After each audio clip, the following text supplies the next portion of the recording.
Stay with us on World Insight, still to come. On the eve of the Summer Davos in Tianjin, Managing Director of the World Economic Forum discusses how the Fourth Industrial Revolution intertwines with geopolitics and societies.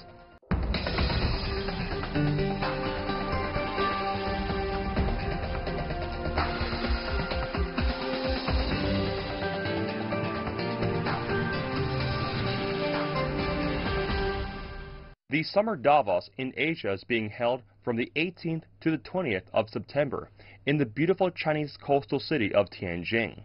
The theme of this annual meeting is Shaping Innovative Societies in the Fourth Industrial Revolution. China has been hosting the annual meeting of the new champions since 2007. Once again, Premier Li Keqiang will be speaking at the event. More than 2,000 industry leaders from 111 countries are expected to convene in Tianjin, which is a rotating host with Dalian. Their discussions will feature buzzwords such as artificial intelligence, Internet of Things, blockchain, and drones, which have been temporarily banned from flying over the city during the event. As the trade war between China and the U.S. continues to escalate, conversations about globalization and protectionism are not in short supply. China's central bank governor and finance minister are among the attendees, and they are likely to restate China's commitment to reform and opening up during this uncertain time. The top thinkers of our time might not present solutions to all our challenges in the next 3 days, but they will certainly offer lots of insight. World Insight host Tianwei recently sat down with David Aikman, Chief Representative Officer in China and Managing Director of the World Economic Forum. He shared his insights on the technological revolution and Davos. Mr. Aikman, what a pleasure to see you here in Beijing. Nice to see you again, Tianwei. Yeah. Whether the forum is really catching up with all the latest development, geopolitics, technology, and also about the political changes, economic, financial areas, so many things. Right now, with all these changes and all of the tensions in the world, we need a forum like the World Economic Forum annual meeting of new champions to bring people together in dialogue that can catalyze real action. But how do you stay abreast? How do you keep up with all of these changes? One of the real features of this Summer Davos is the fact that we not just have the big companies there, the ones with the real power, but also all of the disruptors and shapers and the young generation who come in with their new ideas, the young scientists and the young startups who are actually making this future. You see, people are looking at the priorities. The priorities is geopolitics. A $250 billion US trade dispute that is going on between China and the United States. On the one hand, the world economic is relevant because it's a world stage to discuss all these topics. On the other hand, WEF want to be, in a way, neutral because you have people coming from all sides in order to debate. So that is quite a fine balance, I would assume, Mr. Aikman. The current geopolitical tensions is that many of them are actually driven because of technology. What's really happening right now are significant geopolitical, geostrategic shifts in the nature of competition between nations and between regions.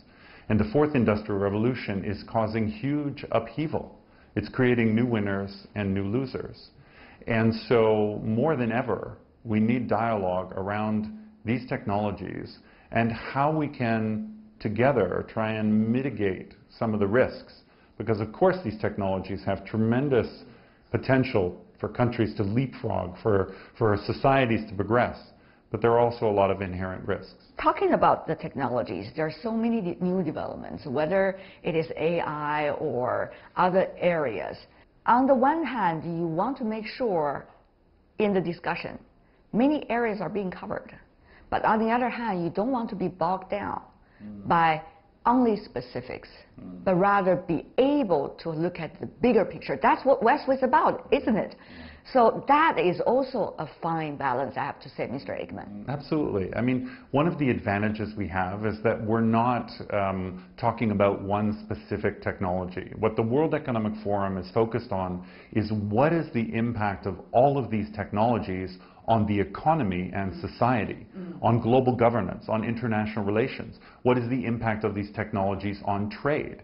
And what we have to do, and what I think we do very well at the annual meeting of New Champions, is to create the big sessions where we can inform and provide people with insights and give them the big picture and show them what's over the horizon.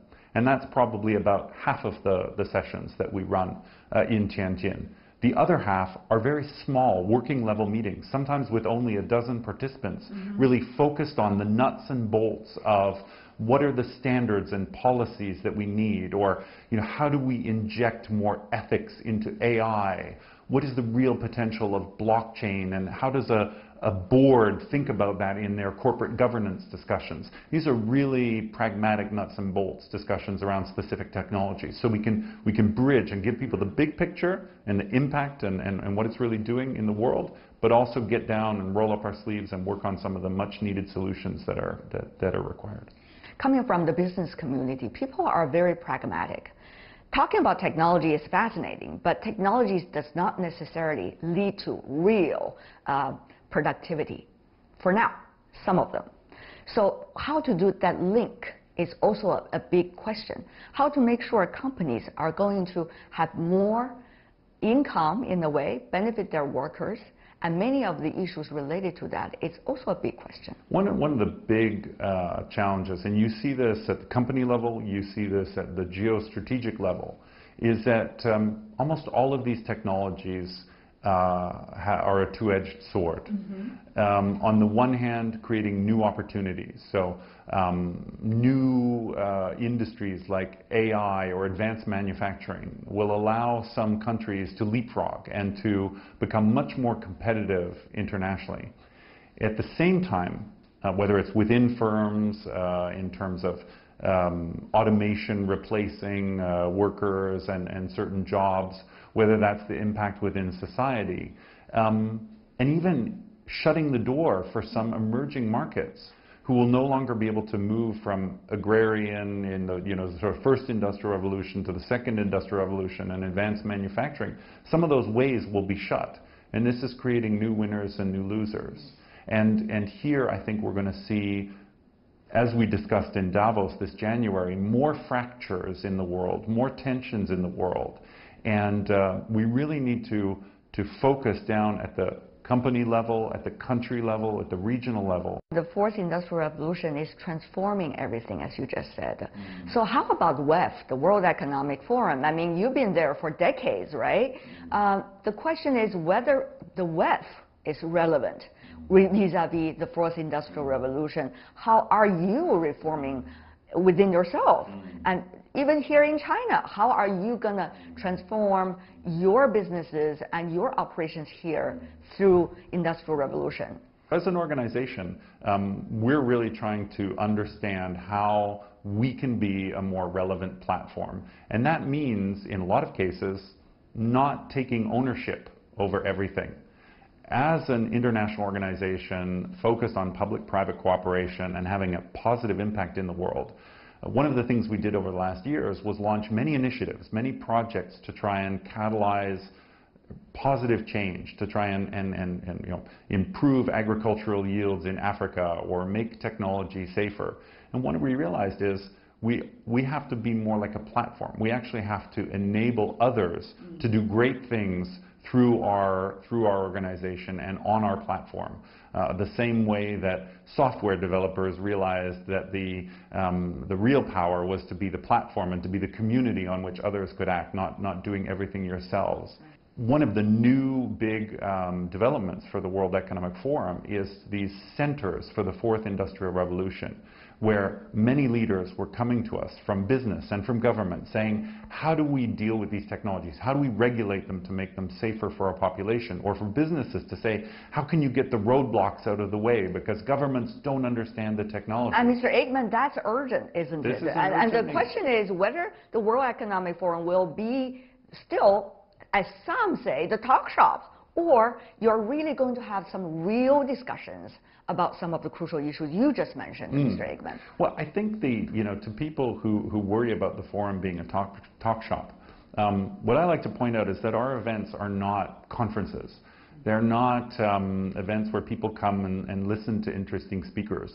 They're working meetings, and they sum up the work which is going on throughout the year. So these centers, which I just mentioned to you, have task forces of government, business, academia working together to define the standards, the protocols, the guiding principles of how government can use AI to improve public services, how a nation like the United Arab Emirates can make sure that their data policy is future-proof, or how a state like Maharashtra in India can use drones to improve agricultural yields. These are tangible projects which the network of fourth industrial centers are working on, and they bring those learnings and those results and those experts to our events for further dialogue, so that other governments can say, let's try that in China, or companies can say, how do I get behind that development, because I see it being very positive for my core business and having a good impact on society. One of the biggest things about the World Economic Forum is many that come to you are being transparent, and therefore information shared, discussion done. But the thing is about big data, for example, about artificial intelligence, for example, the debates have been evolving recently, particularly regarding national boundaries. And therefore, is WEF's discussion about all of this still going to be relevant? Once again, that's a relevancy, but it's very important relevancy. Yeah, absolutely. Because you cannot control it. You cannot decide on it. It has to be different governments and different players decide on their own whether they want to be in a way that they can share resources. Which is why having an open source platform, which is why having an open dialogue that welcomes all into the table and into the discussion is so fundamentally important. What you see now with these technologies, and as we talked about in Davos in January this year, we're no longer just in a multipolar world. We're in a multi-conceptual world. Different jurisdictions, different countries have fundamentally different ideas about the way in which technologies should be developed, how they should be governed, what benefits they should bring for society. And here, the diversity of views is a real strength. My favorite example is self-driving cars. Okay. You know, in the West, we have this notion that the self-driving car must be completely autonomous, an individual capable of all of its navigating and understanding its environment. It's a very Western thinking. Here in China, it's a little bit different attitude. It's about how does that car interact with the city? It needs to talk to the city to say, how fast can I go? Is that a stop sign? What's the latest traffic rules? So it's much more a Confucian model, or a different thinking in terms of what the car's role and interaction should be with the city. Fundamentally different. Neither one is correct. Both have their strengths and their weaknesses. But we lose out in the global discussion if we don't have those two concepts bumping up against each other, talking with each other, trying to understand each other's concepts and the benefits. So we can build up greater understanding on these issues, which are shared issues, because these technologies don't know any borders. The challenges that we're facing in the world don't care about our regional politics. So we have to keep the dialogue between the global and the local. That's a lot of job for you, David, I have to say. Because it's But on the other hand, I remember that phrase you just used very well. You said bumping up to each other. So is the World Economic Forum ready, particularly the new champion in the summer, ready for the bumping up against each other, different parties together? Absolutely, absolutely. And that's not why, afraid of controversies? Not afraid of controversies. And this is why, we spend so much time throughout the year working on these projects and making sure that when we come together, we're bringing the most relevant voices and the most thoughtful voices. Without the dialogue, without bridging that understanding, we can't possibly work together, and we can't possibly find the areas where we have shared interests. We don't always have shared values. We don't always have shared concepts. But we do have shared interests. We're all 7 billion people on one planet with a finite amount of resources, and we've got to try and find the best way forward. Mr. Aikman, many of those that are coming to Davos, whether it's winter or summer for the new champions, are having one question, I'm sure, at the back of their mind: where the world is going. Of course, that question has been the one from the very beginning of the World Economic Forum. But this is becoming ever more relevant because of unilateralism, protectionism. And World Economic Forum is a multilateral platform. Is WEF confident about a multilateral approach for the future?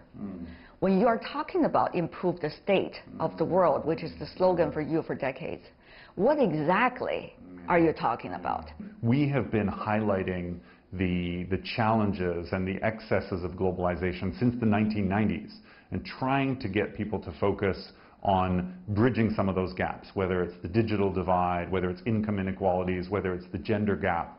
We've been working actively to try and bridge those gaps. The challenge is that many people, not just in the United States and in the West, but many people around the world feel that globalization hasn't worked for them. Now, from our vantage point, if we look at the data, if we would argue that globally the facts belie a different reality, that more people have been lifted out of poverty, that our societies are more safe and more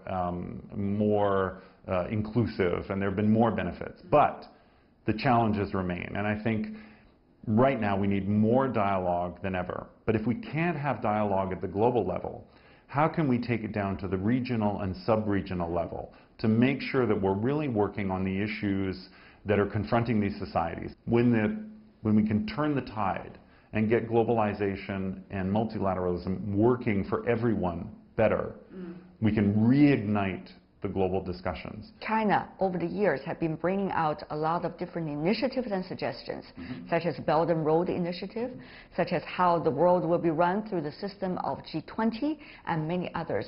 So how will these concepts, together with some of the other concepts and initiatives already existing in the world, interact with one another within the Davos mechanism? I think China has recognized the power of the World Economic Forum platform, not just from the state leaders' participation, but also from the company participation. Private sector as well. Private sector as well. And I think what that means is China's voice is getting stronger.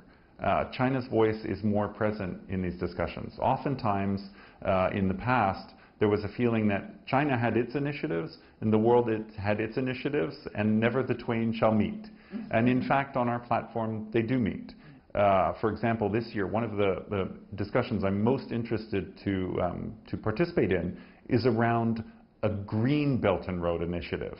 The Belt and Road Initiative, which is clearly an important regional cooperation initiative, but how can they bring in standards to make it more environmentally friendly, to make the investments more sustainable, to make the projects more socially inclusive? This year, 40th anniversary of China's reform and opening up. The World Economic Forum has been working with China for decades, as shown through many of your historical photos. Mr. Aikman, how do you see, both as the representative of World Economic Forum here in China, and also working here in China, about the opportunities and the challenges that China is facing right now, 4 decades after its decision to reform and open up?